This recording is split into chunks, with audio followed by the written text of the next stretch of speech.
మన దగ్గర ఉంది లేనోళ్ళకి ఇవ్వాలి.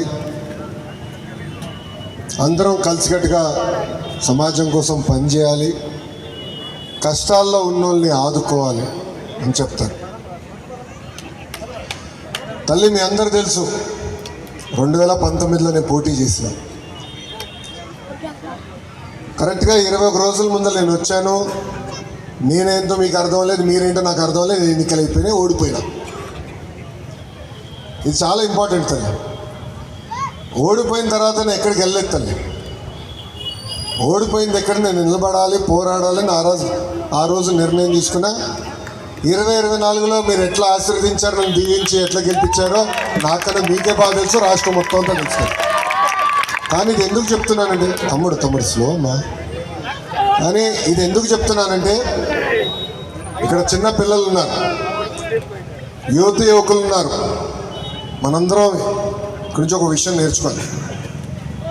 దేవుడు ఒక్కొక్కరికి ఒక పరీక్ష పెడతాడు, ప్రతి కుటుంబానికి ఒక పరీక్ష పెడతాడు. కానీ ఆ పరీక్షని జయించే శక్తి కూడా దేవుడు మనకి ఇస్తాడు. అది మనందరం గుర్తుపెట్టుకోవాలి. కష్టకాలాలు అనేది అందరికి వస్తాయి. మీరందరూ అనుకోవచ్చు, లోకేష్ ఏంటబ్బా కష్టకాలాలని. 5 సంవత్సరాలు కష్టపడే కదా తెలిసి 23 కేసులు పెట్టారు తల్లి నా పైన.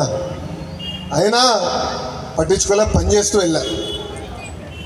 220 రోజులు నడిచా, 3132 కిలోమీటర్లు పాదయాత్ర చేశా. మంగళగిరిలో కూడా నడుచుకుంటూ వెళ్ళా.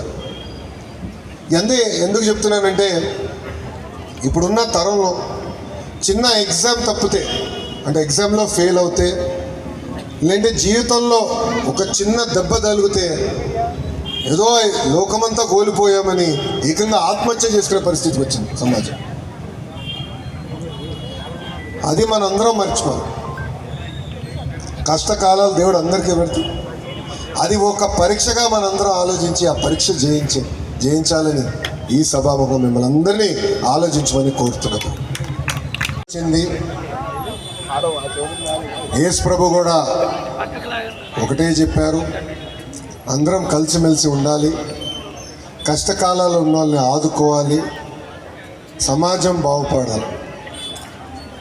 దయచేసి ఇది మనందరం గుర్తుపెట్టుకుని మన ఇంటి పక్కన ఉన్న వాళ్ళు తెలిసిన వాళ్ళు ఆదుకోవాలి. ఏ ఒక్కడి వల్ల సమాజంలో మార్పు రాదు, కానీ ప్రజలందరూ కలిసికట్టుకు వస్తే సమాజంలో ఒక విప్లవం అయితే తీసుకురావచ్చు. మొన్న ఎన్నికల్లో చూసాం, ఒక విప్లవం లాగా అందరూ పనిచేశారు, మార్పు తీసుకొచ్చారు. ఒక